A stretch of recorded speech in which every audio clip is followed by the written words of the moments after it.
Alright guys, time to do another camera comparison, but this time it's the iPhone 15, 16 and 17e. What you're looking at is regular 4K video from the main lens of each of these iPhones and not cinematic video.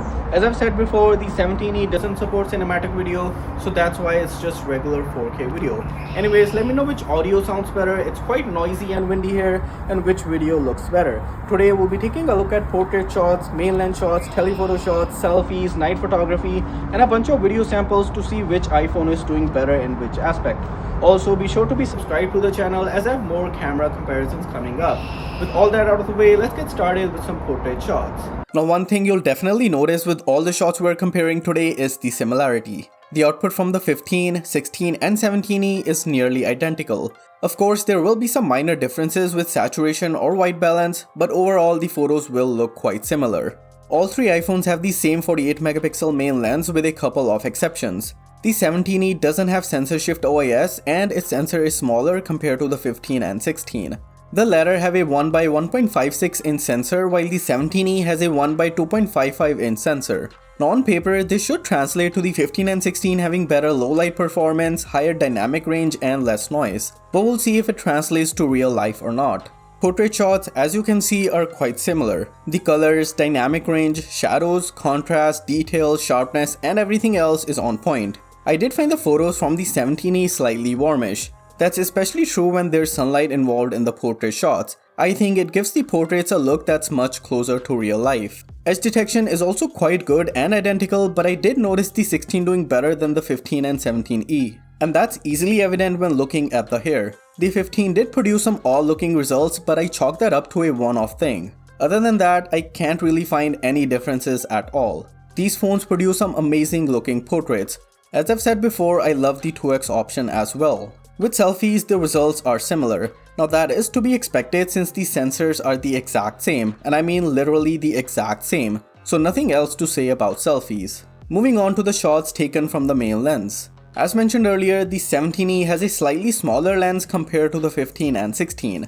In real life though, the results are nearly identical. In fact, so much so that these photos do appear to be duplicates of each other. I could remove the iPhone names here and you could mistake these for the same exact photo shown thrice. The only difference I could find is the background blur strength when taking a close-up shot. The 15 and 16 have a more pronounced blur effect compared to the 17e.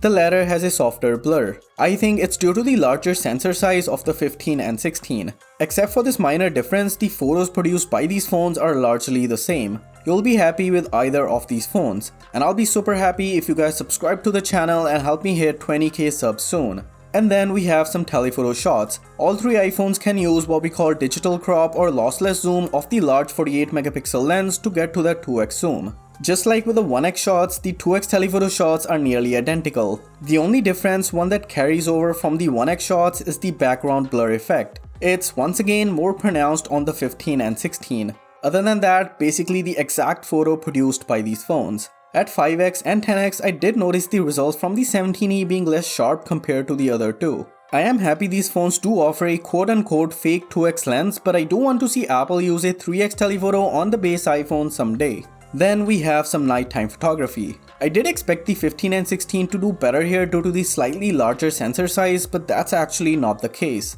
In some of the shots, I felt the 17e produced a better looking results. The colors felt more saturated and also had a better contrast. That said, in a couple of 2x shots, I did feel the 17e didn't do as good. And in these particular shots, the 17e had less light flares compared to the 15 and 16. Rest of the shots did look the same. Overall, it was a toss-up between either of these phones. For nighttime videos, I felt the 17e produced better results. The colors look much more realistic and not as cooler tone or bluish as the other two. That said, it could be due to the starting white balance for the 15 and 16. The 15 does appear to be the worst with soft and out of focus results. As for the daytime video, the results are identical. The colors, dynamic range, contrast and everything else is solid. Now due to sensor shift OIS, I did feel the 15 and 16 producing ever so slightly more stabilized footage. These two iPhones also support cinematic video, which is a big positive if you are into content creation. Other than that, nothing exceptional about the video quality from these iPhones. And that's the camera comparison between the iPhone 15, 16 and 17e. Let me know what you guys think in the comments down below, subscribe and I'll catch you all soon in the next one.